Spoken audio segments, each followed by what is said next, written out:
carjacked this vehicle after his car had some sort of issue, and he abandoned it. Another red light right there, swerving around other cars, still westbound on Whittier. Whittier seems to be one of the streets he constantly has been taking. Another red light right there, and then this car just barrels out of nowhere. Another tight squeeze right there, and you can see, look at that, threading the needle, unbelievable. Locking up those brakes again, wrong side of the road, joining traffic, just weaving through that major right there. The public's safety is at risk out here with this person running amok like you see in the vehicle. We're just south of the mall. Look at that. He's trying to get his way through there.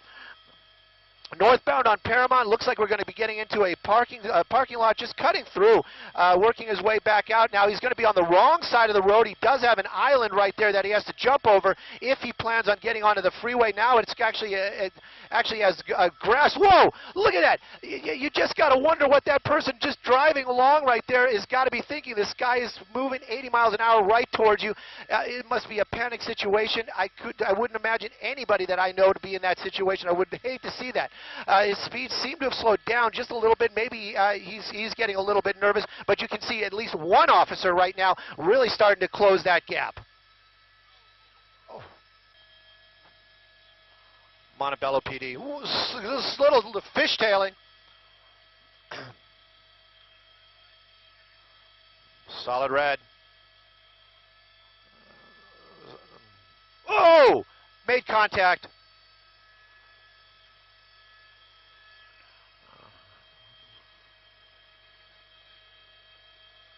Up on the curb. Yep. Yes.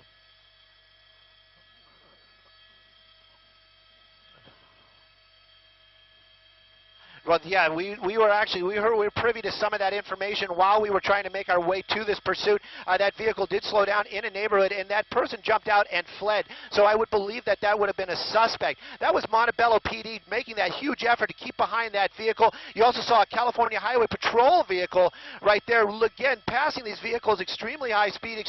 Officers are still behind them down there. They're a little bit farther back, as we understand it. The helicopter keeping an eye on. Look at that, again, wrong side of the road. High speeds, and it seems to be a little bit more of a residential area. And at this erratic driving, he is making, look at that, cutting these people off. On the wrong side of the road again.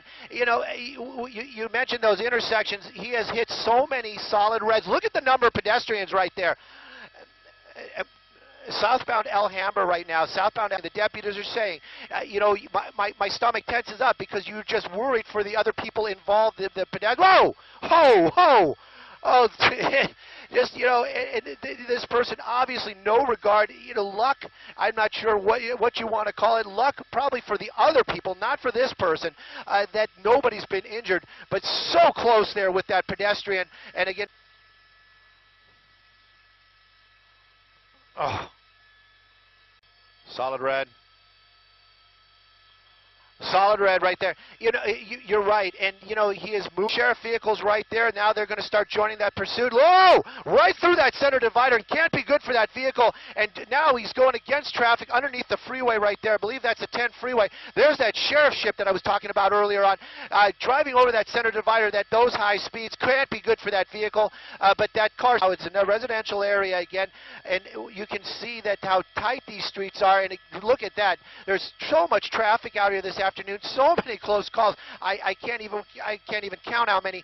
This car continuing on though seems to be slowing down just a little bit, but again, you know, he's coming around other people. Whoa! Oh! Oh! Oh! Oh! This is just the norm. Don't know if that car actually made contact there, but it was so close. Cutting off drivers. We're approaching the 10 freeway, and he's on the 710, cutting across there on a gore point, and I believe that's going to take us on to the 10 freeway.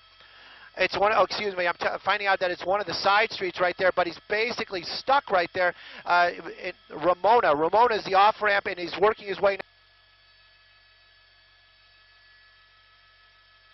Whoa, another. You know, we're coming up on Cesar Chavez right there. You can see one of the California Highway Patrol vehicles in waiting for this suspect, and that's one of the things that they really have been trying to do out here. They've been trying to notify other divisions, other units, and an interesting residential neighborhood as it has that center medium. Stop sign right there, and another car just turning. Look, you can see those people swerving out of the way to avoid collisions with this suspect.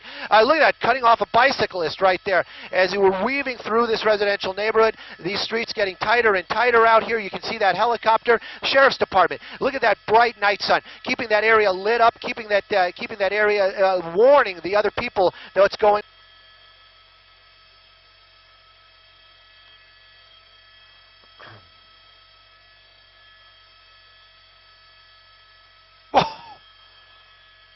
We are in Montebello now, so we've seen him go through East LA and Commerce and Pico. Now he enters Montebello, just missing a van right there. He's picking up speed. When he gets to these major streets, he really lays down the hammer, and he gets going so fast. There's no reaction time, just flying through intersections, and imagine expecting others to stop for him, JT.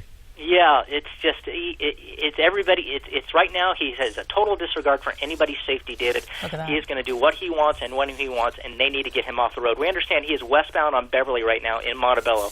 We thought it was east. Cautious about that. We've heard him talk about it many times, that if this guy gets out of that vehicle, he has carjacked before, and there is always that possibility that he will do it again. Working our way into Downey. Looks like a pit. Looks like a pit. Oh, whoa, whoa! Oh, now you know that was not the plan that they had for that suspect. Right there, he just TC'd into a civilian vehicle. The door popped open, but nobody's jumped out. That vehicle definitely came to a stop out here. We're very close to Downey. We understand that they were just about to tell the Downey officers they were heading that way. You can see the officers. They're basically southbound Lakewood. Southbound Lakewood is where we're talking about. There he is, suspect. He's got the gun in his air and he's shooting in the air. It looks like we saw two muzzle flashes as this suspect is running with that weapon in his hand. This suspect running southbound now through what we're looking at is a shopping mall area. He did shoot. He did shoot into the air a couple of times. We're keeping an eye on that awning. We want to try to move a little bit to the south. Unsure if he's keep coming around, John.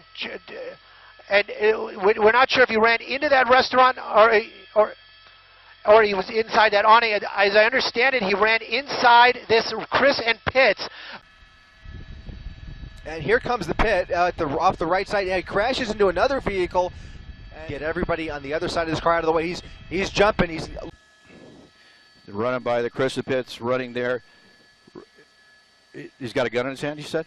You got somebody that ran into the Chris and Pitts here.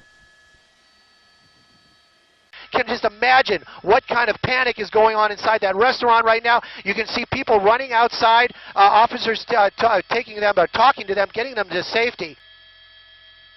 Well, you can see these very desperate people coming out, a small child, elderly woman inside that restaurant, other patrons coming out, putting their hands up almost as quickly as they get outside the door. Officers from the California Highway Patrol working with some other wait staff that are coming out the door. Look at this. Look at this. Families. These are families inside that restaurant. It just makes you wonder what was going through these people's minds, especially like the gentleman. You're there. You're with your family. You are the patron of your family. You want to protect them. Man comes in with a weapon, obviously in a desperate situation. This could have gone very, very south. We don't know what exactly is going on in there right now, but I can tell you that you can see these people coming out very scared, very high tension. Officers from the California Highway Patrol, weapons drawn. We saw many children coming out of this. Look at this, another large family coming out. Children, adults. This is indescribable to think what must have been going on inside that restaurant as this person ran in there with that weapon. We know he was shooting in the air earlier on. Look at the number of people inside that restaurant. We could tell just from the number of cars in the parking lot that this restaurant had a lot of people inside. That door. You're going to see the muzzle flash. There he goes. He's pointing yeah. out that gun, and he right over his head. And I mean, what a dangerous. More people coming out. Watch closely. Look at all the people that were in this restaurant. Absolutely. What a scene in there. And it may be a good idea, and I'm not sure we can roll that tape back from the suspect coming out, but it might be a good idea when we get a chance to actually look at that video again to see if there's any distinguishing tattoos or anything other than clothing that could, usually shoes are a good thing, sometimes they don't change shoes, that we could... Ran in with a gun. Yeah, David, that's the assumption that I made. It could be the right or the wrong Look, assumption. more people are coming out right now. That's a live picture. I'm sorry to interrupt you, JT, but you can see more. This restaurant had so many people inside, and look at these children. And I mean, what a scene for these poor patrons who are dining inside this barbecue restaurant. And that's an employee probably right there. Yeah, a lot of people with red shirts, so maybe that's their uniform that they wear in this restaurant. But go ahead, JT. What were you telling us? Yeah, the assumption that could be made is that you would think that immediately people would... let me make my way back going, they're going inside. All right. Let's be quiet. Let's be quiet. Oh, man. They're pushing everyone back here now. Loud flashbang just went off. Set off a car alarm. Hold on, George. All we can do from here is just piece together the evidence that we are seeing. Clearly this is over. They are nonchalantly walking out of the building. They have the crime tape up, and we did see a paramedic run in there. We have not seen a suspect, as far as I can tell, walk out of that building. We did see some people in handcuffs, but we believe that was precautionary, and that was after this dynamic entry that they made inside, so they didn't take chances on anybody that they ran into. They handcuffed them all and walked them out, but quite possibly the gunman may be down.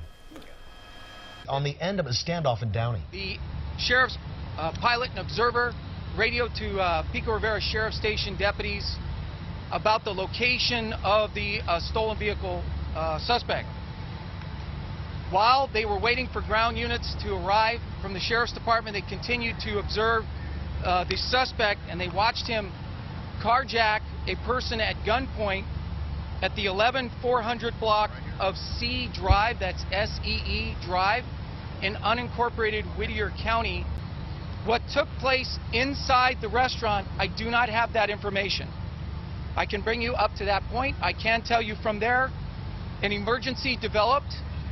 The Special Enforcement Bureau of the LA County Sheriff's Department entered the restaurant. There was a deputy involved shooting, and the suspect is deceased. Again, I don't have information about what happened inside as this just occurred.